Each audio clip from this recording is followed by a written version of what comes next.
Welcome back to Wager Talk TV. This is First Pitch for July 29th, joined by Dave Koken, Tony Finn, and Rob Vino. Rob, I guess I'll start with you. First time doing a show with you. How's the summer been? Obviously, sports are back. We had a little bit of a hiatus, but we're back and ready to rock here. You, as long as myself, made the move over to wagertalk.com. How are things, man?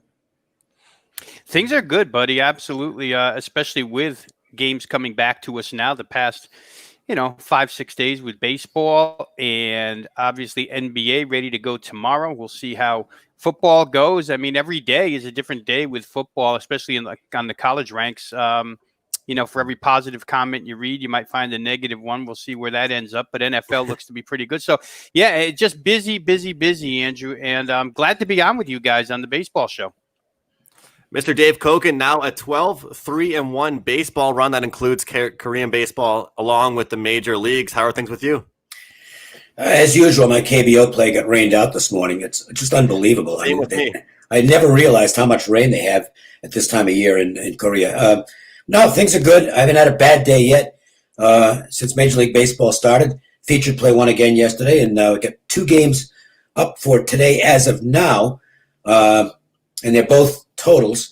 I might add something later, but I'm not playing anything else until I see lineups for tonight's game. Meanwhile, I've got your numbers in front of me, and they're just Andrew. You are just jamming it right now. 9-2 MLB run and 18-5 overall baseball run.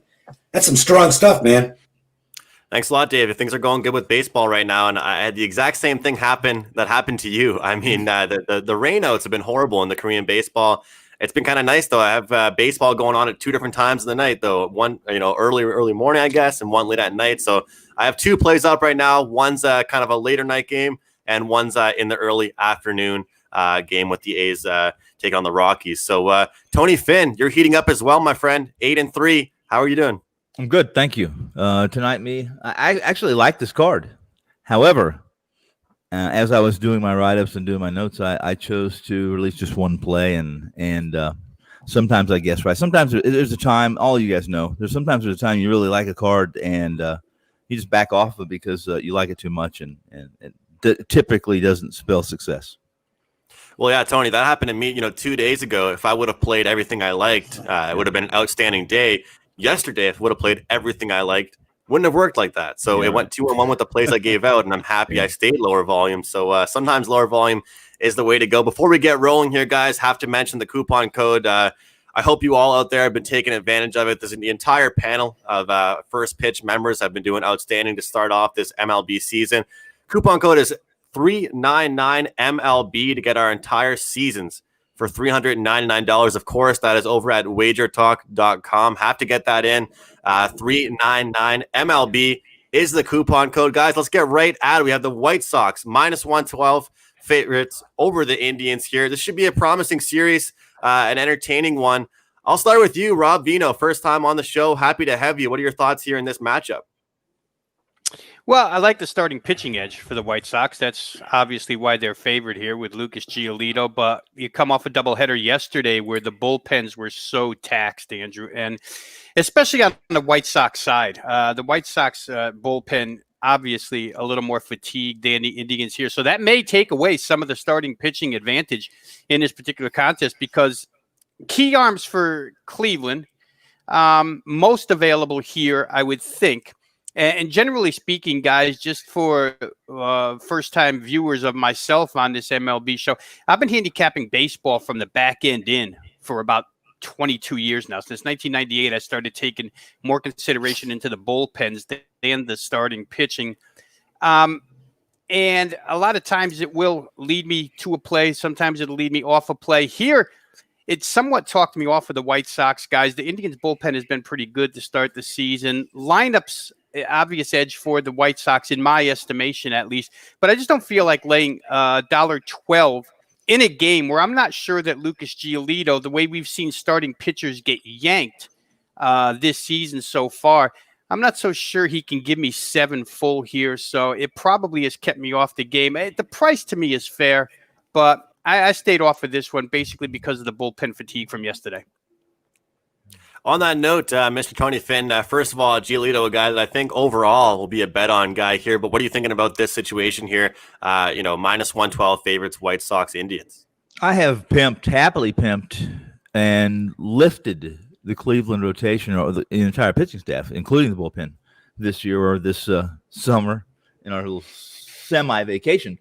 One of the guys in this bullpen or in this rotation now, Plesac, is a guy though that I have to be transparent, completely transparent, is that my concern is him. Is he put together with duct tape and bubblegum? And I mean that by the way of his 3.6 ERA and his 5.2 FIP that last year.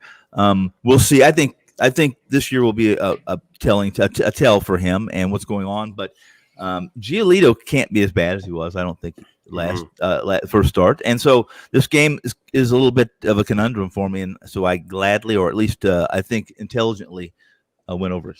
Passed. Dave, we saw both games go under in that doubleheader yesterday between these two clubs here. What are your thoughts on the total in this one? And if you have any side action, what do you think of this one as well? Well, look, I mean, part of what I like to do is focus on the starting pitching and first fives. This didn't make my card, but it did catch my eye. It's small sample stuff on Plesac, but, his OPS, first time through the order since he arrived in the majors, is under 700. That's really good. First time through the lineup. Now, it gets worse after that because it's 803, second time through the lineup. So once batters get a look at him, he's not quite as effective. But first time through the lineup, he's been very good. And Giolito, likewise, even with, and this is his overall numbers, so it's not just last year. And remember, he really scuffled before that. But even when he was struggling, overall, his first time through the order numbers were pretty good with an OPS of about 697. Those are good numbers. And it indicates to me that the hitters will have, or the pitchers will have the advantage in the early innings in this game. When you can get a couple of guys who first time through the order are 700 or less, it's not bad. If they can go first couple times through the orders with those numbers, then you really get something good the first five. It wasn't the case here, especially with Plesac. His numbers did jump the second time through, so I left the game off. But I think the first couple of innings at least could be very low scoring here. But aside from that, I mean, the White Sox and Reds are two teams that came into the season with really high expectations. Everybody's buzzed teams. White Sox in the AL, Reds in the NL. They're not exactly performing up to expectations. I think they've got 2 wins between them. So, you just love that, Dave? Look at the Cleveland Indians the Cleveland Browns last year. I mean, the hype that surrounds some teams, you have to look at it and say, what's going to happen? And sometimes when you see that hype, it almost deters you away from backing a team because the general public is not usually right. I want to get to our next. Just one quick thought. It's an extension of what I use in golf. I want to find that sexy 50-1 shot every week that everybody's jumping on. That's the guy I'm going against in matchups. And boy, has that been good. Last week it was Van Rooyen, who nobody ever heard of. And the whole market's betting Van Rooyen, who should have been like 80-1. He goes off like 30-1. It's like, that's crazy. And he was terrible. Well, speaking of matchups, speaking of golf, this is the one part of the show where we'll talk about something that besides baseball. What are today's packages? I want to start off by mentioning the Prez at wagertalk.com. Lawrence Presman cashed in once again on his baseball play, now a 12-0 MLB run. This dates back to last year as well. He has a 5% play up on the card for this evening. Use coupon code PREZ5% and get that half off. Once again, that's PREZ5%. Myself, personally, I'm not really much of a 5% guy. I stay very low volume with them. I had just 10 on the NHL season. I went 9-1 with those for over 40% ROI. I have a 5% NHL series wager posted, and the season gets started on Saturday, or the playoffs officially get started on Saturday. You can grab that over at wagertalk.com. I also have MLB action for tonight. So, Dave, on the topic of golf and all that stuff, what do you have overall for the clients posted right now? All right, so I've got 2 Major League Baseball plays. One's a featured play. The other one is for all access subscribers or my baseball clients. I might add something to that. I don't know. I have a KBO play, and should mention KBO plays are still only $9. We We're keeping those cheap. If it gets rained out again, you get a credit. Okay, so and I do have to mention that I have golf now, and it's been raining. I know, boy, has it ever. The golf, I only do outrights, which most of the guys on Wedge Talk do golf do the matchups. I just do outrights, but you can use those guys. Obviously, they're guys I like, so you can use them in matchups as well. And there's a 3-pack up. I think it's $19 for this week's tournament to St. Jude's, and that's it. I don't do NBA, so I don't have anything else. And I will have NHL, but I'm waiting probably until game day to actually post any selections because, look, NHL, like Major League Baseball, you want to see the lineups. Rob, for yourself, I know you're involved in NBA. I know you do NFL. I believe I already saw an NFL play up for you. That's a little while away. What do you have up for action from Major League Baseball to any sport across the board? Are you with us, Rob? Robbie, I think he might have gone cardboard cutout mode on us, like the Dodgers fans. Rob, hey, there he is. I saw him move just now. Rob, are you here? That's the. I don't know. He's going into a catatonic That's the state. Timothy Leary breakfast, making it look like he moved or something. Tony, 8-3 run for you right now in the MLB. What's going on for Major League Baseball for you and other sports? I believe you have a 5% play in NBA. Is that correct? I have a 5% play that goes Friday. Absolutely. In the NBA, it's my first one. I really like this game. And we've talked a little bit about it. We have the NBA show. Rob and I do the NBA show. So if you want to know a little more about that game, I usually I'm a pushover. So on these shows, I will give away money essentially. But I also have a 5% NFL play up already. Okay. And this one is more of a numbers play because of I believe the number is going to move by the time we approach to 1 week to go for opening Sunday kickoff. So, and I also have a future. I've done 2 futures in 5 years for the NFL, and I have a future up for season win total as well. Let's get right back into the major leagues. We'll start right back with you here, Tony, in this one. Reds minus 108, taking on the Cubbies. What are your thoughts in this one? I mean, first of all, yesterday, interesting game. We saw some runs. We saw the Cubs look strong throughout, but yeah. I really think, guys, that there was some. I use the word hype sometimes, and there was some hype surrounding this Reds team. I'm looking forward to them trying to fulfill that hype, Tony. Well, they started off pretty well. The new pieces in this puzzle, the Reds puzzle, Moustakas had a pretty good opening. An opening day game. Since then, he's missed missed 1 or 2 games, and the Reds are the Reds. They've been the Reds. Yesterday, they situationally they weren't very good. They made they made some fielding decisions. I think that could have been better.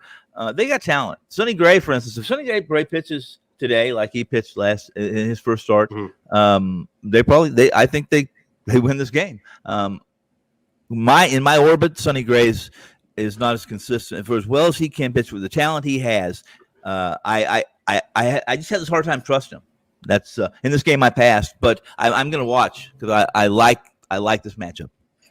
I've had a better read on previous Reds or Cubs games, and this one I don't really have much on, Dave. So what are you thinking here in this contest? Well, look, we're going to see what Kyle Hendricks does on the road because Hendricks was absolutely great in that first start. I mean, he was so far in the games that have been played. Yeah, he's had the single best pitching performance, but he's always good at Wrigley. Yes, he is, and he's not real good on the road. So I want to see if it's a new Kyle Hendricks who's going to be equally adept on the road as he is at home. Sonny Gray, you know what you're going to get. I mean, Sonny Gray is a powerhouse twice through the lineup, and then after that, he can melt down. But this would be a game where not to beat the same drum, but I think the first 5 under would be a consideration here.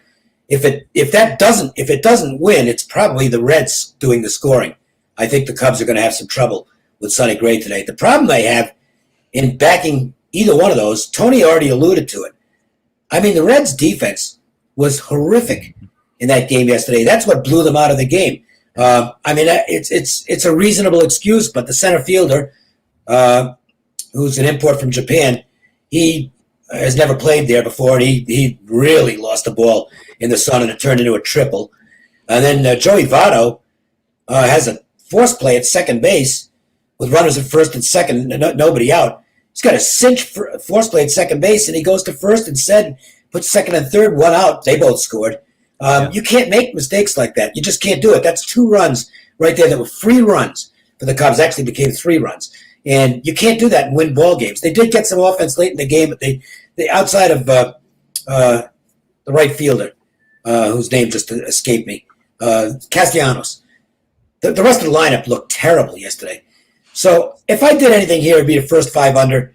It didn't quite make my card. I thought there were a couple of plays that I felt stronger about, and I don't like going that deep. I had 4 games yesterday, and that's too much for me. I get real antsy when I've got that much action.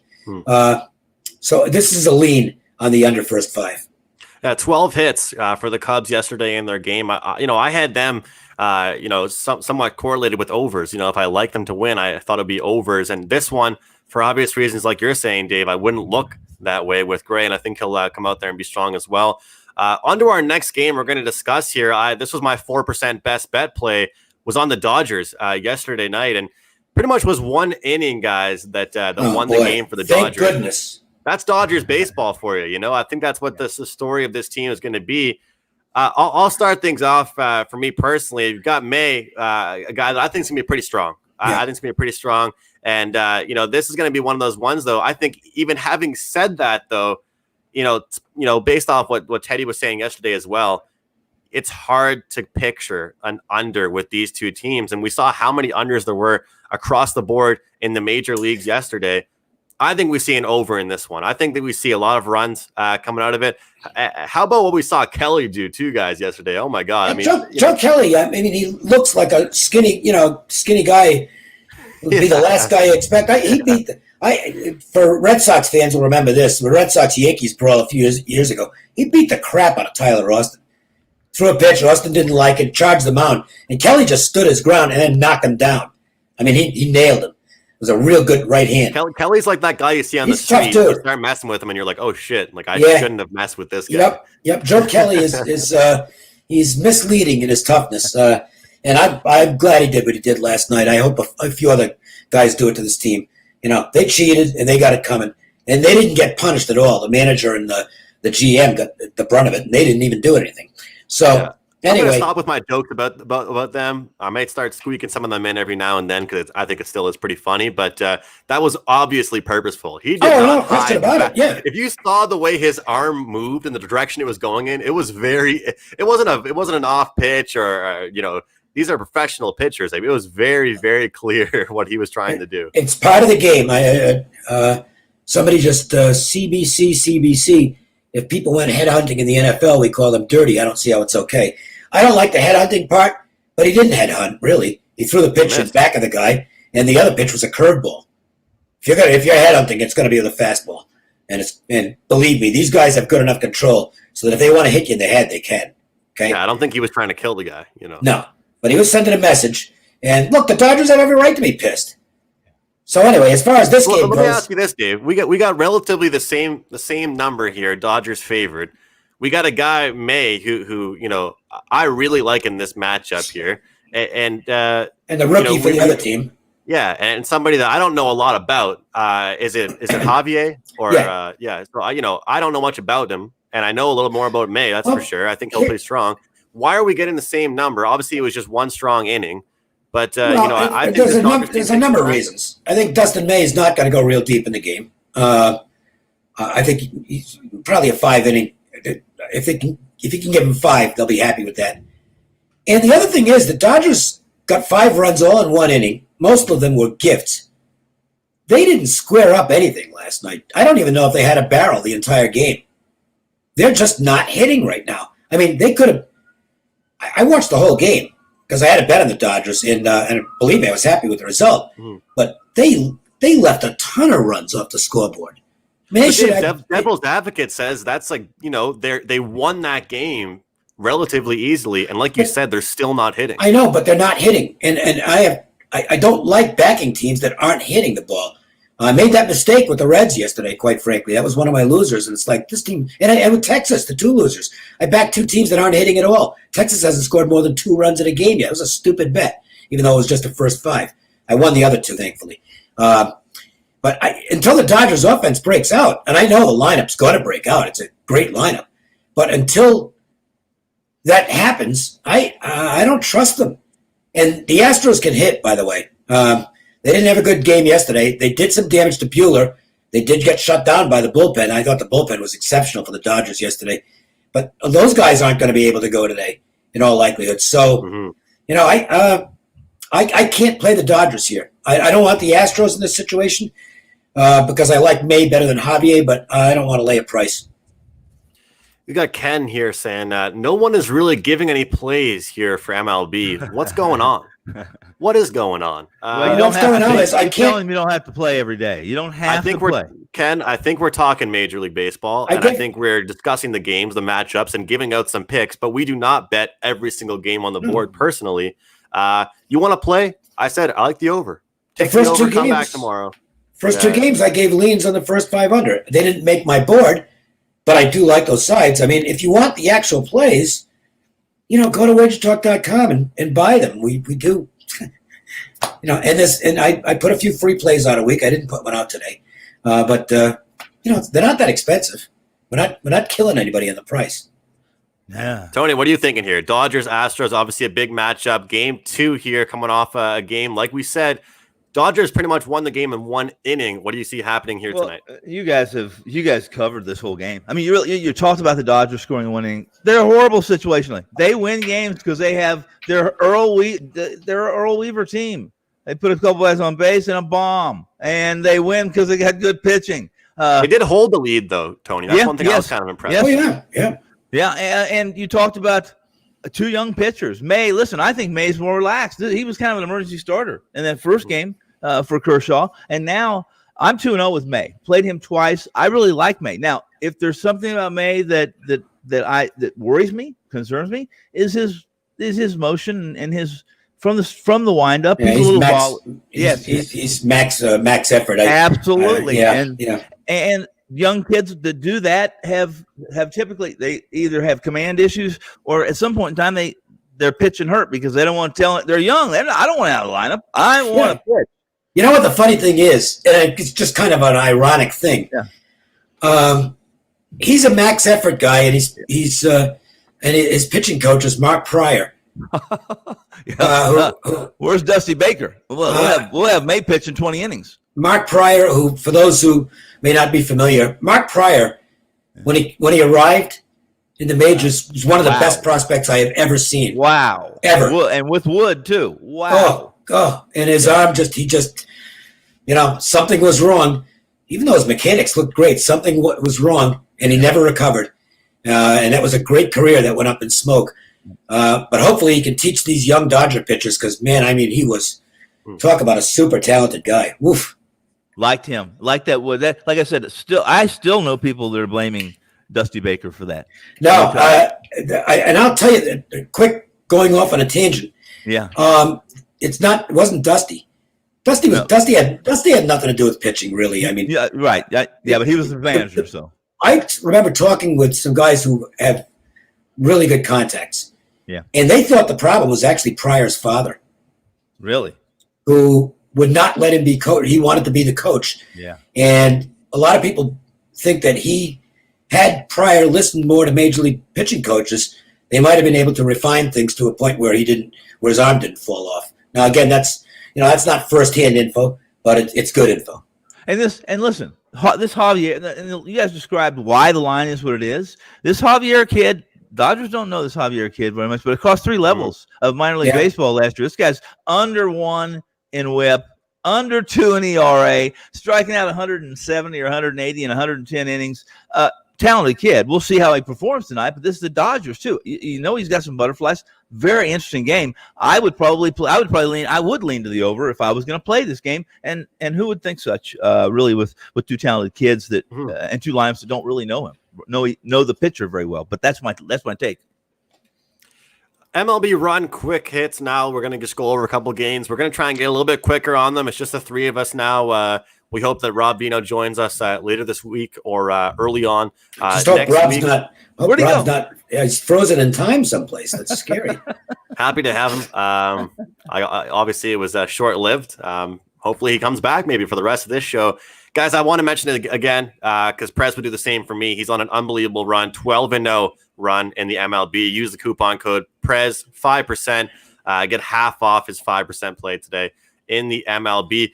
We're gonna run down the board here, guys. I want to mention as well. I have a play going off in the early game with Oakland and Colorado. And it isn't a total game. I've had good luck. I've had good read on these Oakland games so far on the season. So hopefully whatever you guys say is on par to what my play is. Tony, right to you here, Colorado, Oakland.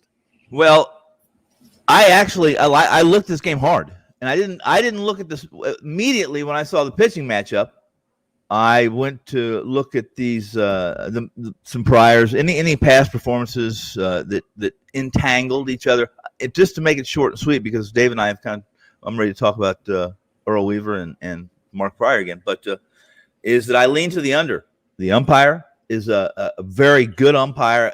He's pitcher friendly more than he's hitter friendly, and I think first and foremost, let me pull up my numbers. I did some calculations to my charts, and I think both pitchers aren't getting the credit they probably deserve. They're both capable, and I like the number. I like the total number in this game by the odds makers, and I lean to the under in this matchup. We have Lynn taking on Bumgarner here. Yeah. Diamondbacks, Rangers here. Dave Koken, throw it over to you. First of all, I want to mention as well the run that you're on, 12-3-1 across all baseball, not just MLB, KBO included as well.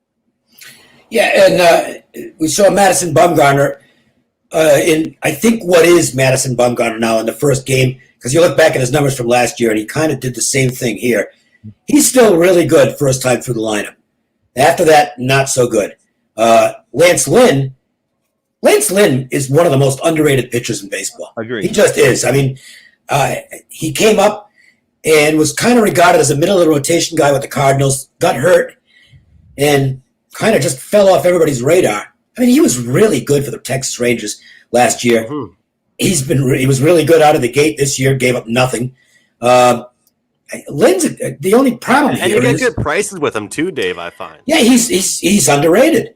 The problem is the Rangers have scored no more than 2 runs in any game so far. Yeah. So, I mean, you kind of know where I'm heading here. The over. No, it sure isn't the over. I mean, this is a game where you got to look under, in my opinion. Definitely. I would agree as well with that, with those two guys on the mound. Scherzer and Pearson. For me personally, I'm excited for this. I want to see this. Me too. We'll get both your guys' takes on this one. I'm going to mention it a lot. I feel like it's okay if I mention about my Jays because they're playing well right now. They're playing good ball, and with a 60-game season, I think it's a good chance for the Jays to go out there and shock some people. And if they've won in different ways, Pearson's going to be a big part of this team. We need to go out there with confidence and at least eat a few innings. What do you think here in this matchup here, Tony? And obviously Scherzer, strong guy as well. I have a couple contacts like Dave mentioned, he does as well, that I really rely on for prospects. And he's a sharp guy, and he knows what I want to hear as far as so I can make my assessment. And surprisingly, this guy who has a read on everybody didn't have a read on Nate Pearson as much as he would like to. And if you're switching internet and look for stuff on Nate Pearson, and a second contact I have has notes on every baseball player that's as long as something. I won't go there. Something really long. Yeah, really long. And he too had a problem with having a read on Pearson. So I have, with those two guys saying that to me, I said, well, that's an easy assess. Then I have to watch Pearson for a while. And I'll make my own assessment. I won't listen, but somebody, maybe Dave has a better take on Pearson. What you're going to see is a guy who throws real hard. Yeah, he's a triple-digit guy. It's interesting. If this game were before a full house in Toronto, I'd probably be all over the Nationals because I think the pressure of that first start before the. But it's in Buffalo with nobody playing, with nobody in the stands. I think that's a big pressure reliever, if you will. Of course, he's going up against, he's going up against one of the best in Scherzer. I don't know what to do with the game. And I really have no idea how this ballpark plays in Buffalo. So I'm going to take a look and see what the ball does off the bat tonight and try and learn something. And if I might, real quickly, I would say those who want to downgrade Scherzer because of his first start in Washington, it was against the Yankees team that's a really pretty good lineup, and Scherzer.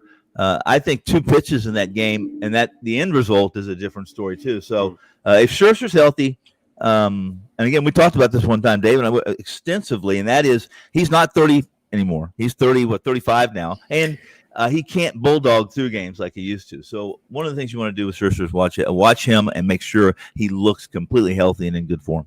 Well, guys, we talked about it a few moments ago when somebody was asking about picks. I would describe this one as a learning game. You said, Dave, like you said, Tony, with the information available on these guys, sometimes the best thing you can do is just watch, and I had people asking me. I'm not playing the Nats. I can tell you that. Yeah, they look flat as a pancake. Yeah, they really do. There's just no. And if you look at the Jays' schedule to start, they actually have it relatively tough. So if they can even go 500 through that, I'm happy as a Jays fan.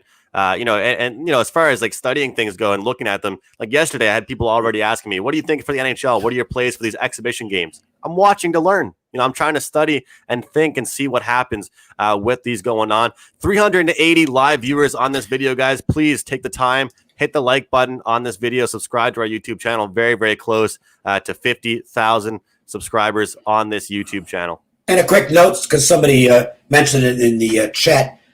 Generally speaking, this is going to be until something changes. If I like an under, I'm going only first 5 with it. And overs, I'll go the full game because of the obvious advantages in the late innings, especially if it's a close game that goes in extra innings. I'd rather have the over than the under. It's literally gone to the point now, guys, where you could have a first 5 under, cash that ticket, and immediately an inning after hop on the in-game over. Like you could literally cash an under and an over ticket in the same game. Yeah. And that's just the days that we're living in right now. Next game up here, speaking of in-game overs, Milwaukee Brewers, Pittsburgh Pirates. They do it again, Tony Finn. And Dave talked about the Milwaukee. What he said yesterday. Yesterday, maybe I wasn't on air, but I was listening. Listen, this team's going to eventually hit, and they did enough yesterday. They should have won the game. They just didn't pitch this time, and there's some issues with that bullpen in Milwaukee. I believe wholeheartedly. So let's say this: at the end, when we get to 30 games. You're going to know, not because of Milwaukee's record, you're going to know, this team's so transparent, it's incredible. If Kane's hitting the top of the lineup and they're getting any help from that bullpen, any kind of performance that is maybe above a pay grade of the player, they're going to be tough. They're going to be in the playoffs, and then that's a whole different story. This Pittsburgh team and this Milwaukee team, they know each other fairly well, if you can possibly know this Pittsburgh lineup, and I have absolutely zero read on this game. 2 nights ago, guys, I had Milwaukee on the run line because they're $180, in Pittsburgh, and they had to score 4 runs in the top of the line just to give me some hope. And then they have every opportunity. We talked about it yesterday. Yelich isn't playing very well. He's not hitting the ball. He doesn't look very good at the plate at all. He was 1 for 20, I think, heading into yesterday. So I pass again. I know I've been I passed on these games. I really like this card. But for the audience and to be completely good for them and to know how I feel about something, I pass on this game. Yeah. By the way, I had a brain freeze. The Toronto game is not in Buffalo, obviously. Right. They're the home team, but they're not the home team. Close enough. Yeah, I think they're still working. I forgot. Yeah.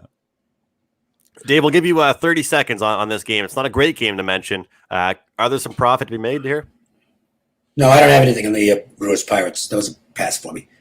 All right, we'll throw it right back to you then with the Red Sox and Mets. What are your thoughts on this one? Yeah, I mean, DeGrom is just an absolute monster. He's just – his career OPS, first time through the lineup, is 548. That's ridiculous. Yes, I think his back's looking all right. I mean, he was fantastic in the first start. And the Red Sox aren't doing anything right now. So I don't know how Boston's going to score off him. Maybe they get 1 run. Eovaldi was actually pretty good in his first start for the Red Sox. It was against the Orioles. But the Orioles have been swinging the bat a little bit. I can see this being low scoring early, but there's no way I'd play the Red Sox. Well, there's nothing worse than a team that can't hit or are giving up runs, but also can't hit. At least playing terrible ball. You look at some teams that at least give up a lot of runs, but they can score as well. The Boston Red Sox are doing neither right now, giving up runs and they can't hit to back it up. So that's just something that you don't want to look for. This is not the guy to get healthy against. No. The Rays was my first ticket that got home for me yesterday. Cash with the Rays. They've been a team that I've had some success with early on in this season. They're taking on the Braves once again here. Tony, 30 to 45 seconds thoughts on this one. Well, I'm going to do something. Dave, I'm not going to teach Dave anything, but really quickly, Dave, I have a question, and it's more important than that game you mentioned, and that is Matt Hall. When you found out that Matt Hall, a guy who has a minor league 9.0 ERA, is pitching for Boston, what's that tell you about their rotation? What's it tell you about their pitching staff? No, trouble. It's a horror show. It's not as good on paper as it was last year, and then they get injuries, and it's a train wreck. I wanted to mention Matt Hall because I found that when I read that and saw that, I said, "Wow." I don't think he'll be. I'm not looking at Matt Hall as a future Red Sox Hall of Famer. No, I don't think so. I'm sorry, I didn't comment on the game. I don't. Anyway, they're in trouble tonight. One would think you'll have to pay a price, but the Mets certainly look like the right side here. I'll watch. Rays Braves. Oh, okay. Soroka pitched really well against the Mets. Unfortunately, he was out there the same day as DeGrom. So, but this kid can pitch. He's not your prototype of today's superstar pitcher because he's not a big strikeout guy. He pitches to contact, gets ground balls, and a lot of soft contact. But boy, he really does it well. And mentioned about DeGrom's spectacular first time through the rotation, first time through the batting order, OPS. Soroka 5.92. Anything under 6 is amazing. I think he's got an edge here over Morton. I did not think Morton was sharp in his first start, and he talked about that coming into the season, where he wasn't quite right yet, and it looked that way. I would lean to the Braves here. Yeah, I didn't like the way he opened his season, that's for sure. And I look at this spot here. I look at the Rays. They won in high-scoring fashion, 14-5, the first game of the series.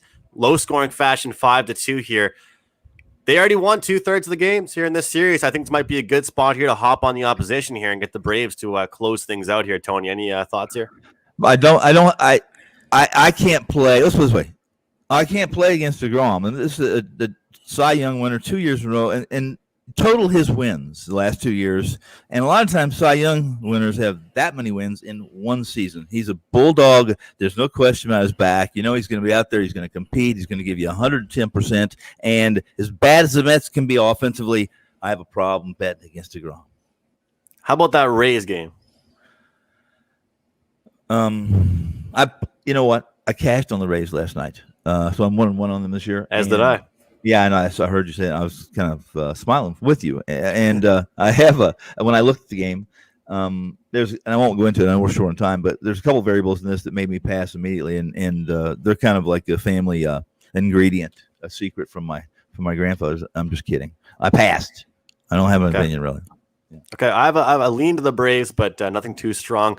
On it, we'll go with the next game, KC, Detroit here. Look at this game. We've seen kind of a lack of better term, guys, kind of a shit show to start this series off. The first 2 games might look for things to slow down in this one here and look for a little bit less of runs. I think both these teams are very unpredictable. Detroit, they've been doing okay for the Tigers, but they're blowing things. I mean, that first game, the fact that I got them, got KC when they were down 5-0. This is something you're going to be able to do against the Tigers all year long. Dave, I'll throw it to you. We'll give you 45 to a minute here. What do you think in this contest? I won't need that long. It's not going to be a play for me, I don't think. But I'm looking at Detroit here, at least as a consideration. Boyd really showed some improvement last year. He's still, if he doesn't get his stuff down in the zone, he gets in trouble. But when he's got his slider working, he can be pretty tough. Duffy is maybe one time through the lineup at this point, and that's about it. After that, he gets into trouble. So I think there's an edge for the Tigers here. Not really enamored with the price, but I'm going to keep an eye on that, and I'll wait for the lineups to come out. It's possible that I'll bet the Tigers. Tony Finn, 8-3 run currently on wagertalk.com with MLB plays. We have the Yankees minus 325 favorites here. Cole on the mound, taking on the the aforementioned Baltimore Orioles, a team that they put up some runs on the season so far. That's all I'm going to say. They faced the Red Sox. Yeah. Dave took the words out of my mouth. I have a hard time betting. Another one of my caveats, one of my rules or variables is I have a really hard time betting on, and I won't use the word bad, but I'm going to use it. I have a problem betting on bad teams. I bet against bad teams when the number's right, there's value. And in this situation, unless you want to play the alternative run line, you want to take New York minus 2.5, the number's too much for me. Well, and this is the same thing I've been saying for a while with sports like baseball. You're going to see a number like this, and unless that you really think that they're going to win in low scoring fashion, you're going to get a minus 110, minus 115, grabbing the team total. I had a lot of success doing this with the Korean baseball. I mean, there was some skill discrepancy from teams 1 to 4 to the remainder of the league, and grabbing a team that's minus 250 on the money line and saying, hey, look, they're going to get 6 runs tonight. I'll grab their team total. That's where I'd look in this Yankees game here this evening. Good point. Very good point. Yeah. Next game we'll cover here, the Cardinals taking on the Braves here. What are your thoughts on this one? The Twins. The Twins. The Twins just annihilated Carlos Martinez last night. Boy, is their offense good. That was no fluke last year. They're going to score a ton of runs. So Ponce de Leon is going to start for St. Louis, and he'll have his work cut out for him. I think he's an interesting guy because if you watch him, his stuff really isn't very good. He has nothing that sticks out as an out pitch, but he's really kind of effective. He uglies it out. Rich Hill, here's the problem with Rich Hill. He might get hurt in the first inning. And I'm not joking. I mean, he's the most brittle guy in baseball. Yeah. But it's Twins are nothing here. They're just killing the ball in St. Louis. St. Louis is not going to match Minnesota run for run. I think you could say this with a lot of guys to get up to bat guys, but I genuinely, watch this game. They made it look easy. This Twins team went up to bat and then it's just boom out of the park. Making contact, getting it done. This was my 2% loser, so I was happy to hit the 4% and 3%, but I had an over. I had an over in this game yesterday, and just couldn't get there. I like the Twins that didn't pull the trigger on it because, and if you watched yesterday's show, I let's just say I had great uncertainty about Carlos Martinez returning to a starting role because he wants to be a starter. I don't think he is a starter anymore. I think he'd be better off in the bullpen, but that's just my opinion. I wrote a free play on this yesterday, and I said those exact words, Dave, and that was, you really don't know what you're getting with Carlos Martinez. You just don't. He's not who he was 2 years ago. No, not close to it. Not even close to it. And see, here's the thing. Yeah. If he's going to be a starter, it means he can't let it all hang out early. That's right. Because he's pitching like a starter who wants to go 6 or 7 innings into the game. And I'd rather see him just go out there and throw 95 as a bullpen guy. I think he can be more effective that way. So we'll see what the Cardinals do. Yeah. Right now, they don't have much choice because Michaelis has got scratched, and they're going to Ponce de Leon here. We'll see how it works out. Dave, you have some experience, both sides of the industry here. Yankees winning by 1 trillion. What are the odds on that? I would take 1 trillion runs. Next game up here, we've got a commenter here, Greg Ross, saying Padres Giants under 8. Looking at that one, we've got Cueto. Well, we've got Paddock here. I'll throw right back to you with this game. Okay. See, I wouldn't bet the under 8. Now you might get there with it, but if you're going to bet the under, you bet the under first 5. I mean, it's just that's the way to play it. Okay, it's 4, I guess. And that's a low number, but you're obviously banking on the starting pitching with Paddock and Cueto. Well, don't you want the part? This is my thought process. Don't you want the part of the game where you know they're going to be out there? Because Paddock might probably be done after 6 innings. They don't stretch him out. Okay, when Paddock gets to about 90, he's pretty much that's it. Okay, they're being very protective of him. Yeah. And Mad Bum, we know once it gets to the 3rd time through the order, he doesn't get people out anymore. Yeah, the same problem. Of all the umpires tonight, too, Dave, Mooch is behind the plate, scheduled to be behind the plate, Mike Mooch Leo. And he is he's of all the umpires tonight, he's the most hitter friendly too. So as soon as I saw that, it's a contradiction. I stay away. Even in any event, Tony. Great. I'm just talking about my betting philosophy with whoever texted or whoever commented on the under 8. And again, you might get there, and you might lose the first 5, but I think more often than not, if you win the full game, it will mean you've won the first 5, and then you don't have to sweat the late innings or an extra inning. Yeah. Something that I do as well is I look at plus halves for the first 5 innings with some of these teams that are dogs going into the game. I like their starting pitcher. Look for them to, just at least keep things tied up. Yeah, after the 5th inning with a plus a half. And a lot of times you can get a pretty decent number on that. First of all, guys, great interaction from the chat box. We try and, kind of reserve some time to talk with you guys, the viewers, the chat box. So many of you guys in there, Brad, Alex, Sabino, Robert. Appreciate you guys all joining. James in the chat box as well. Johnny Outlaw here as usual.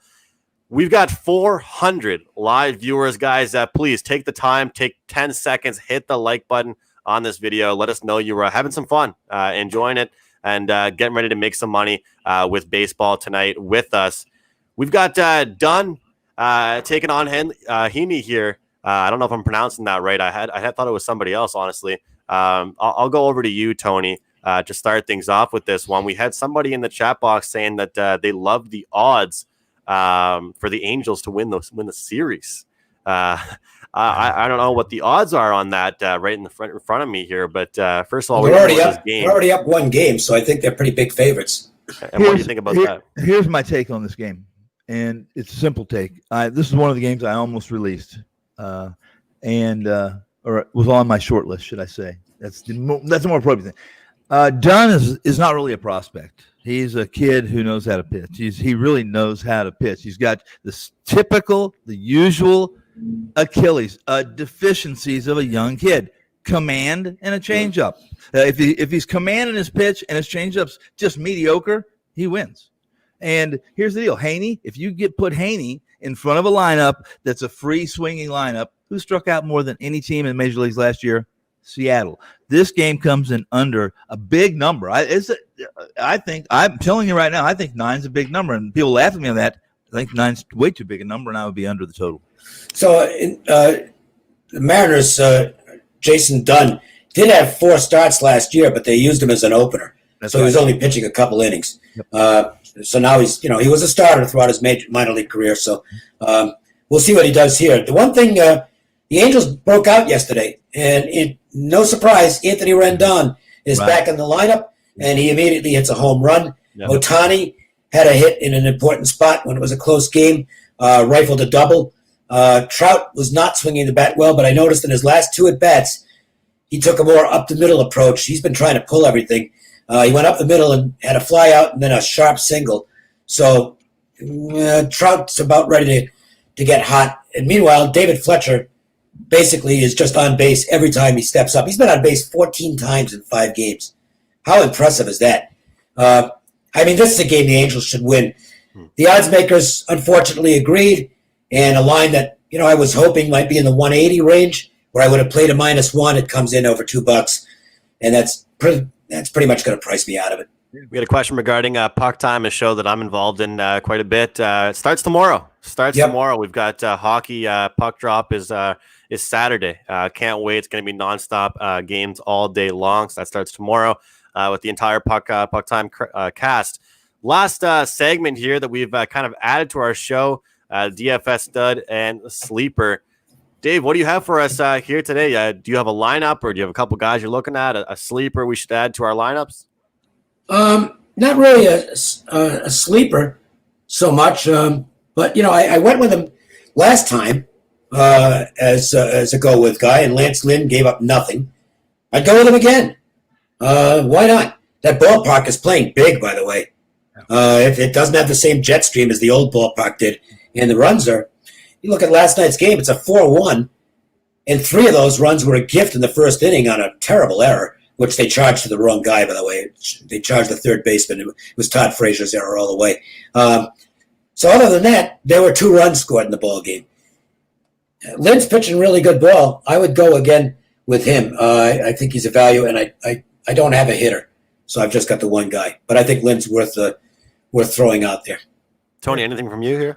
I'll throw. I don't have a hitter either. I looked a little bit, but I'm going to throw in Boyd, the Detroit pitcher. I know that he didn't pitch well, or didn't look like he pitched well in the first game of this 2020 season. However, he's typically pretty good in April. He has an ERA under 4 in his career, not a long career, but his underlying peripherals are all in line with what he did last year, and that is a 21% swinging strike rate in that first game. And this is a Royals lineup that is hit and miss, but Boyd knows this lineup.